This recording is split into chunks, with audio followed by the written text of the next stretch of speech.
Hello, everybody, and welcome to Coffee Catch-Ups. We are here on a beautiful Thursday. It's a beautiful day in Auckland, and we are still not allowed to leave your home unless, I guess, you go to the supermarket, and even there, you can't go to some supermarkets because they've actually cut off most of the supermarkets. But anyway, today's quite an exciting day, and I'm pretty excited about the guest that we have coming on today.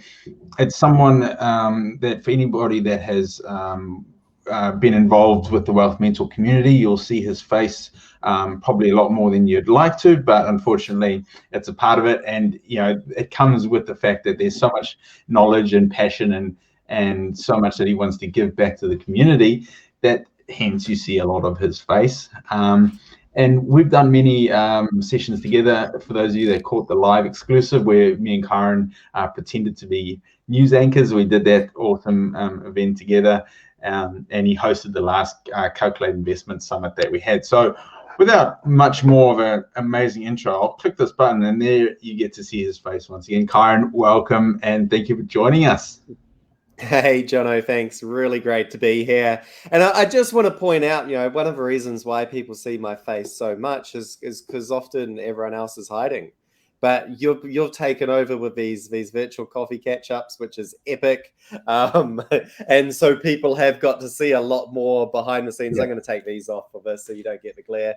But yeah, people get to see the whole range and it gives you a chance to, I guess, take the limelight for a bit. Absolutely. I've got my chai latte. You call it coffee catch-up, but I've got you can't quite see it. You stole my chai latte joke. So we've got a little bit of a joke around the office going that, about the coffee that you drink. And Kyron is a bit of a chai latte man. I think I've told you the story about my mate Jeff, who once ordered a chai latte on a fishing trip, and he has not lived it down. It's an interesting choice of coffee, but hey, each to their own. So anyway, we should get into it. Thank you very much for joining us. And I would like to start off with, what is your link and why are you so involved with Wealth Mentor and some of the things that you do? And, why do we see your face so much? Yeah, so I got involved with Wealth Mentor way back. I think it was 2013. And so my story, I was working on the oil rigs in Aussie, did what every Kiwi does, go over to Aussie in order to make the real money and reinvest it back home. Mm-hmm. And I did a training over in Australia, but it was very Australian specific. I did get the gist of how to invest. I came back and I sort of started to do some property stuff. Yeah. And then I went along to a Wealth Mentor event and I was like, oh my God, this is epic. And so did further education and then got out there, started smashing it in the property market. Next thing I know, there's another event coming up and I was like, oh, cool, booked my ticket for that. And the Wealth Mentor team at the time were like, Kyron, you're already a student. You don't have to pay to come. Like, you can have a free ticket if you want it. Or better yet, why don't you come join the crew? And I was like, there's a crew? Okay, yeah, I'll come be the crew. And so I got to come to the event and be behind the scenes. And then, I don't know, one thing led to another. And then they're like, Kyron, do you want to be a mentor? And I'm like, I guess so. Yeah. And then I worked with the company to try to create some alternative programs, but it never really took traction. My goal was always to travel, so I left. I traveled. The goal for the alternative programs was to be able to stay connected and to teach while I was traveling. But yeah, one thing led to another, and I traveled the world for about 3 or 4 years. I was able to take those property skills with me. I did a lease option on a property in the Netherlands. I did a rent-to-rent strategy on a property in Bali. So it was absolutely epic, right? Because you're getting paid by property the whole way through. And even looking at how property works in the different countries. I know I looked at Spain, Portugal, Morocco, Bulgaria, how property worked there. And I've got to say, we do have it good in New Zealand. We have the simplest real estate market that, at least from the countries I've seen. Even England is just retarded compared to New Zealand's. And then I got back to New Zealand. I wanted to build my tiny house. I wanted my tiny house community. I achieved one of those things. And then Wealth Mentor were like, hey, do you want to get back involved? We have a need for a mentor. And then that was pretty much when the pandemic happened, right? Mm-hmm. And so the pandemic happened, major upset around the world. You know, we'd be lying if we didn't say it didn't hurt Wealth Mentor. And I right at the start of pandemic, you know, I still have mentors, and one of them said, pandemic or a crisis is a opportunity for excellence or an excuse for mediocrity. And I was like, well, I choose excellence. And, you know, we had no idea what was coming. You know, we're in lockdown now, but at least we knew what was coming. Yeah. That first lockdown, I still remember, you know, the fear, the no idea what was coming. And we thought there was going to be a massive crash. You know, it's only because the government's printed so much money and destroyed the dollar that we haven't seen that. And so it was like, well, hey, you know, let's show up and do all these webinars. Let's just get people really engaged. How can we support them out? How can we provide so much more value? You know, we have an amazing community of people, and that's sort of what really kicked it off. That just, you know, wanting to get in and help people, and no matter what happened throughout, you know, from the back of the pandemic, just to see, you know, how can we support them? And through that, I've gotten to know the community. We have some amazing people out there. Yeah, really and it's like, you know, now it's just like, you know, how can I help you achieve your goals? I have time mostly. How can I help you achieve your goals? So that's where I'm really at now, and why you see so much of my face. Also because I love it, and look at that face. I mean, anyway, let's move on from that. Yeah, I mean, being a mentor, I think, comes with, you know, there's certain responsibility, but there's so much joy and you know, achievement by seeing your students achieve their goals. And I had Helen on about, must have been about 7 episodes ago now, and she talked about how, you know, seeing her students succeed is so rewarding for her, and actually she gets so much more reward, even though she's doing some epic deals and epic investing. She's like, nah, it's all about the students. But you're also involved in a day-to-day with Wealth Mentor as well. You know, you come on and help us in elements of marketing. You do a lot of the events for us. You're hosting events. You're very involved, and it's a real pleasure to have you on a public forum. I'll say that it's a pleasure to have you working alongside us, and I do enjoy the laughs that we have around at your expenses of what coffee you drink. In terms of you as an individual, though, you always are striving for excellence. You're striving for excellence in many different formats. One of the things that really stands out for me is the way that you want to push yourself beyond your comfort levels to test yourself. I mean, one of the things you've got tattooed on your arm are, you know, the run across Bali. I mean, that's epic. Can you want to tell us a little bit about what the reason behind it? It's going to be, oh, wait, where's my camera? Oh, no, yeah, it's opposite cameras on this one. Can you figure it out? There it is. Yeah, there we go. So, so that I've never really been a sports person. Like, I know you were this absolute athlete, you know, elite athlete. Yeah, still are. Yeah. And I never was, right? And so I'd done a couple of runs. I'd done a couple of half marathons. I've done 1 half marathon and 2 Tough Mudders, which are still 21Ks. So I was never really a runner. And, you know, my first half marathon, I was 16. One of my friends dared me to run it. It was the Kerry half marathon. And it was like, I dare you to run it. And if you run it in a screen costume, I'll pay your entry fee. So, you know, how can you not do it? And I did that, and that was, I mean, it's 21K, so it is what it was, right? It is, you know, and then I'd never really wanted to do a marathon. To me, a marathon was such a stupid distance. But if you're going to do a marathon, it's got to have a good story. Yeah. For those of you who have been through Cashflow Masterclass, you know I'm a monkey profile. I'm a socializer profile. So for me, it's about having fun, and that is a key component to it. It's got to have a good story. And so for me, you know, if you were to run a marathon across the Great Wall of China, like, that's an epic story to tell, right? If you ran a marathon, in fact, I signed up to a marathon here in North Shore, which simply did the half marathon loop twice. Mm-hmm. I'm like, well, what's the point? So I cancelled and I downgraded. I'm like, I'm not going to run the same loop twice just to say I ran 42Ks. That's just stupid. Mm-hmm. So anyway, so there had to be a good story. And I wasn't looking for anything, but I do believe in pushing myself, and I do believe in, I'm going to say it, crazy. Crazy for me is a compliment. And some of our students come out and they share with me these crazy goals they have that they don't share with other people because, you know, they just think people would laugh at them. And the first thing I go is like, okay, that is crazy, but you know, how would we make it happen? And a lot of that came from doing my first ultra. So long story short, I'd never done a marathon. The furthest I'd run was a half marathon. And even then I hadn't done one of those for about 5 years. So this is 2018. When one of my friends shared with me, not just a marathon, but a double marathon, 84 kilometers. I was like, oh, I didn't even know this was a thing, right? And it was running across Bali. I was living in Bali at the time, and it finished in my hometown. It finished right outside the pub that, you know, we used to hang out a lot. And the reason you did it, and there was a line in the advertising video, and I can't remember it word for word, but it was basically to push yourself to the absolute extreme of everything you believe is possible through the pain, through the mental exhaustion, and absolutely everything is one thing. But to do it for the benefit of someone else is a whole different thing, right?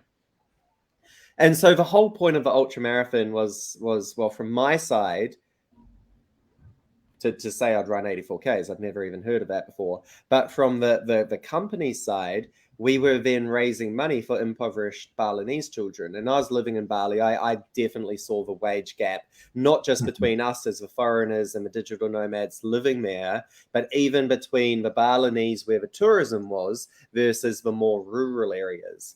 And so to put it in perspective, my staff who lived in my home and looked after me, they would make 300 New Zealand dollars per month. Whereas there were some people who wouldn't even make that sort of per year, right? Yeah. And so to be able to do that and change those people's lives, and it was all through education, through schooling, getting to that next generation and educating them. So education's been a huge part of my life, you know, hence back at Wealth Mentor with the whole financial education. But yeah, and this ultimately, you know, when we do it, I think it's Zig Ziglar says, be, do, have, right? So I was not a runner. I'd never really run anything like this, but I knew that by signing up there, I had 6 months to become an ultra marathon runner. And most people limit themselves, right? They think this is what I've got, this is what I can do. They don't think this is what I want to do. Who do I have to become in order to do that? So that was that first time I really experienced that by setting some stupid, crazy goal. And 84Ks was brilliant because for the average person to think about it, it's such a stupid number, you can't comprehend it. You can't comprehend running for 15 hours straight with pain and all of that and everything you have to do. So it's just this magic made up number. And so for me at the time, it was this magic made up number that future Kyron would have to figure out how he became the type of person who could run it.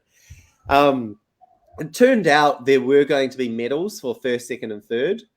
I knew I was never going to get one of those. And to be honest, even to this day, I have no aspiration in running 84 kilometers super quickly. My goal is always to finish.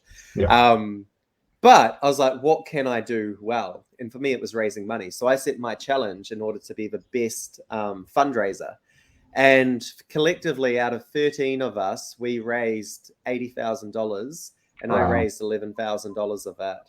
Yeah, that's wicked. So that... Yeah, exactly. So that for me was where that really lay. But ultimately we finished, there's 13 of us, 6 of us got tattooed. And it's still on me. And it is a map of Bali and it says embrace the impossible. And so for me, that's what it's about. You know, we have such limiting beliefs. And most of the time these beliefs are given to us by some, whether it's family member or just other people.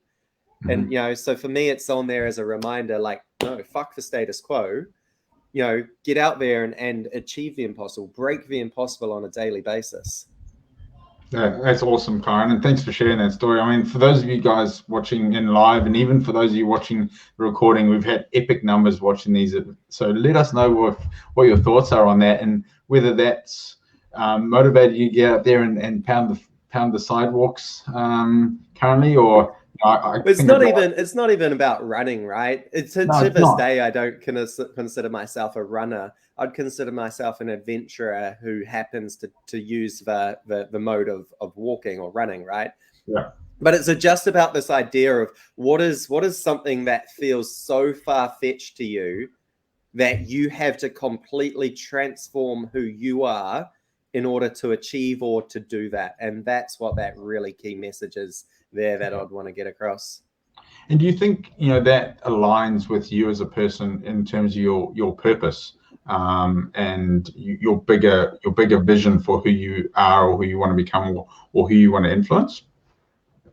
Absolutely. So it was about the same time. 2018 was probably a huge year for me. So I'd been shared the ultra marathon in January, and then I went on I wouldn't call it a retreat. It's called a study. What do you call it? B1G1 study class or something. Study tour. Yeah. So for those of you who are unfamiliar with it, B1G1 is a platform for buy one, give one, which allows you to connect in with charities. And I've implemented this into Wealth Mentor through the summit. So when you join a summit, you have the option of a free ticket, the recording, or you can get a ticket for good, where we, through the B1G1 platform, make donations on your behalf to actually change someone's life through a very specific way. And so I was actually out in Africa, in Kenya, on that study program, going and seeing the change that they actually make. And we were in, it was called New Canaan Village. And it was about 1,200 internal refugees. So after the elections in Kenya, there was a bit of internal fighting, and all these civilians lost their home. And then I don't know the full story, but whoever won or whatever, the government gave them money. It wasn't enough money for them to get a new home, but collectively they came together, pulled all their resources, bought a huge tract of land, and just built a whole new village there from scratch, where everybody had a home. And you could still see it, right? Like 8 to 12 years later. There's some people who had 4 walls. There's some people who had 2 walls and a piece of tarpaulin, but they had their land. And we were talking with some of the village elders and that side of things, and they had such success within the village, they'd started going out and mentoring other villages. And there's one village in particular which is in one of the most drought-stricken parts of all of Africa, most poor parts of all of Africa, not just Kenya, all of Africa.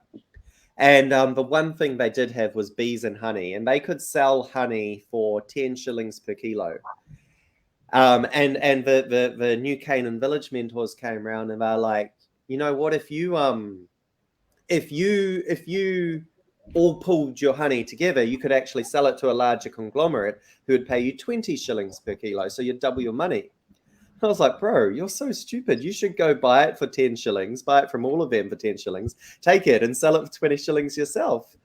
And the guy's like, well, yeah, I could do that, but if all my neighbors live in poverty, how does that make me rich? How can we as a nation be prosperous when half our people are living in poverty? And it was like, damn. And so off the back of that, I was like, I made my money through property, but there's still, and property's only gone up since then, right? And it's still, the homeless has only gotten worse, housing affordability has only gotten worse. And so for me, it was like, well, what difference can I make with the housing issue, and especially homeless? I still don't know why that affects me so much. And I think it's because coming from Bay of Islands, we didn't have any homeless, right? But I still remember my first time I came to Auckland and walking through the CBD at night and seeing people sleeping on the streets. I'm like, I didn't think we had homeless people in New Zealand because the government's supposed to look after them, right? I'd bragged that we don't have homeless people in New Zealand. Not only do we have homeless people, we have the worst rate in the entire OECD, which is just messed up. How is it New Zealand has the worst rate? And so I was like, look, I want to do something about this. So the reason why then, and that hit me so hard, is Bali has no homelessness. right? So a country where some people earn as little as $300 per year has no homelessness, yet New Zealand has the worst case of homelessness in the OECD. And I was talking to some people, and it was actually a lady from South Africa as well. And we're sitting down and we're having a big conversation about it. And they're like, well, homelessness is a societal problem. It's not a monetary problem.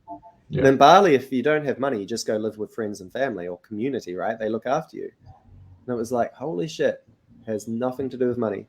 And so that's when I was like, well, what can I do to change the homelessness and especially the housing side in New Zealand? And for me, being a futurist, I've been looking at what had been working, what the new up and coming models were. And I think that's where tiny houses really jumped out at me. Yeah.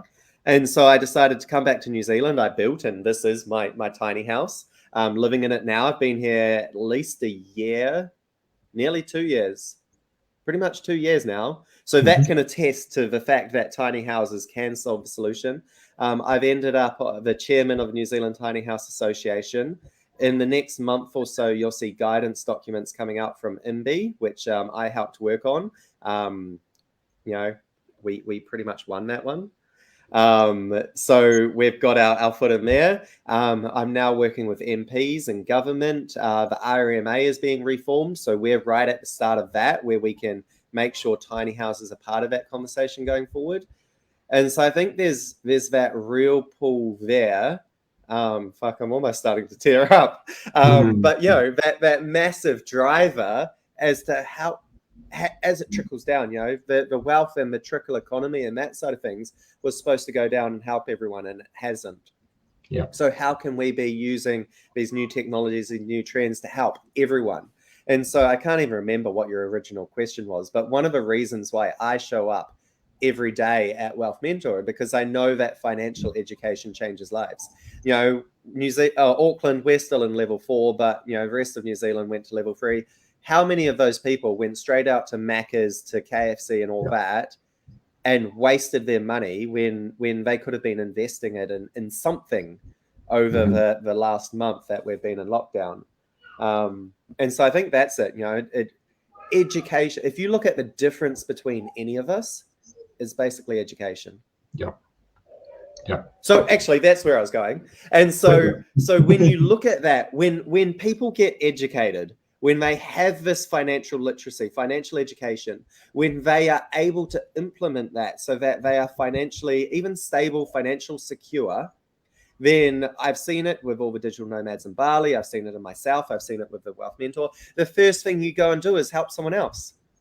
So the more people that we can help to become financially secure, it means the more people there are going out there and helping others, which means I don't have to be the one fighting for homelessness, for the environment, for, equal rights and all that. Everyone can go fight for what they believe in and make the world better in the way they want to see it happen, because they have that freedom that was created from understanding money and wealth. Great answer. And the question that I did ask was, what's your purpose? And I think you certainly covered that one off in a full array. So thank you very much for sharing. And I say it a lot. And I've every time that we've done events together, which has been quite a few now, or spoken together, it's the passion you bring towards what you do. It's truly inspiring, and I think it rubs off on everyone around you. So it's pretty impressive, and congratulations on all you've achieved, because it certainly is all inspiring. Now, one of the things and you were a big part of this. We've gone through a change in Wealth Mentor. We even changed our tagline to make our tagline making wealth accessible to all. But the whole thing that I keep going on about is that wealth is so different to everybody. I mean, the wealth for me is different to what wealth is for you, but at the same time, we're working on this whole concept of taking wealth out to everybody. So for you, what is wealth? What does it actually mean to Kyron Gosse? The best explanation I've ever had, and I'm just going to copy from one of my mentors, is wealth is what you're left with when you take away all the money. And I think that is probably the biggest difference I see between Wealth Mentor and everyone else out there, right? Historically, we have been a property education company. If you want to know how to buy property, it's really simple. The hardest part, which is our biggest focus on Wealth Mentor, is the transformation. Wealth is about consciousness levels. It's about how you're showing up in the world, about the problems you're trying to solve. And money is simply a measure of how you're doing that, right? And so if we were to take any of you, anyone listening today, if we took away all your properties, we took away all your assets, we took away all your money and put you, starting off here, how would you build yourself up to where you are today, and how long would that take? Mm-hmm. And there's a range of different levels, but ultimately that's what wealth is. If Richard Branson, right? And, if anyone who's been on a program with me, I use it all the time. If Richard Branson entered your or my body with our resources, our assets, all of that, how quickly would it be that we then, through Richard Branson in our body, become a billionaire, right? Mm-hmm. Because he's thinking at a completely different level. He sees things at a completely different level. So that for me is absolutely what wealth is. It's not even, there's no dollar attached to it. It's simply take away all your money. How quickly would you bounce back?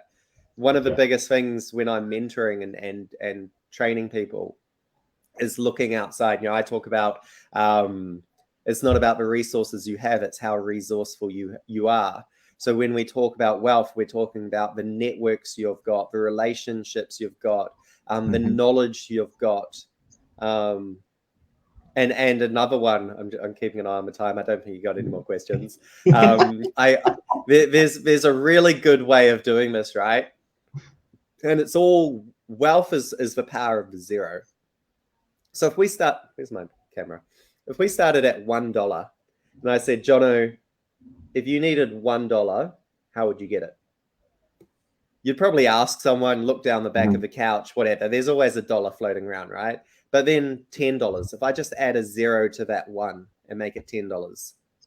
If I added another zero, $100, $1,000, $10,000, $100,000, 1 million, 10 million, 100 million, 1 billion, 10 billion, 100 billion, 1 trillion, right? It's all the same. It's just an extra zero added to the end. And to go to add that extra zero, though, you have to completely transform the way you think, the way you operate, and the way you do things. And so for everyone watching, what was your number where the only option you had left was to rob a bank? And that's essentially, your wealth level, because you know how to create money up to a certain level, create wealth to a certain level. And after that, it's just completely blank to you. So you'd have to go do something illegal. Well, my last question was going to be, what's your inspiring last words that you'd like to leave everybody with? But I don't think you can top that, because that was brilliant. And I know that's something that we keep harping on about, is it's just another zero. And we see it through the people that we work with. You're working with a client currently who's got a substantial portfolio and they want to keep growing. We're talking, she's got a half century on properties. It's pretty impressive numbers. But the cool thing is that we can step it up and look at what the next stages are for these people. So the next summit. Well, actually, to touch on that, yesterday was a very exciting day. So yeah, I'm working with one lady who's got 20 million worth of property, and we're figuring out how she goes to 100 million. But also last night I was on a call with a whole heap of people, and again, just that transformation of thinking, right? We had one guy come to the table saying, look, I've found this deal in whatever, right? I found this deal. It's a big deal. It's $13 million deal, potentially $33 million worth of profit in it. Too big for me, but is there anyone in here that could take it on? I was like, whoa, let's break it down, right? Because if you say 13 million too big for me, that's automatically you just going like this, right?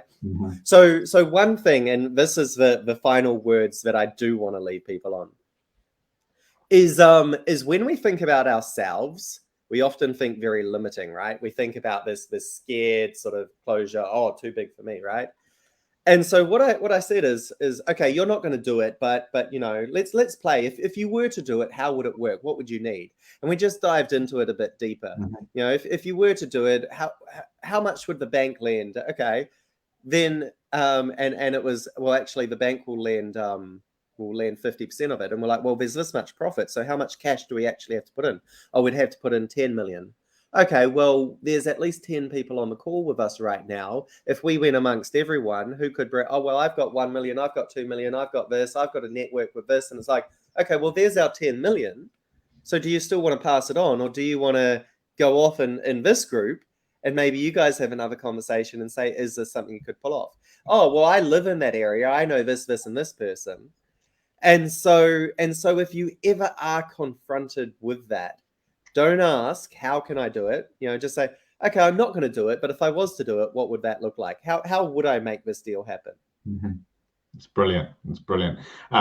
So, I mean, in saying that, we've got a summit coming up next Saturday, and you've been a big part of the preparation for the summit. You won't be on this one, but we got Paul and we got Chris, and we'll talk a lot about some of these elements. So, those of you that haven't got your tickets yet, jump on. Kyron's the one behind the whole Ticket for Good, so jump on, grab the Ticket for Good so you can make a donation. And I know that your parting words should probably be your little catchphrase as well, seeing as we got 1 more minute.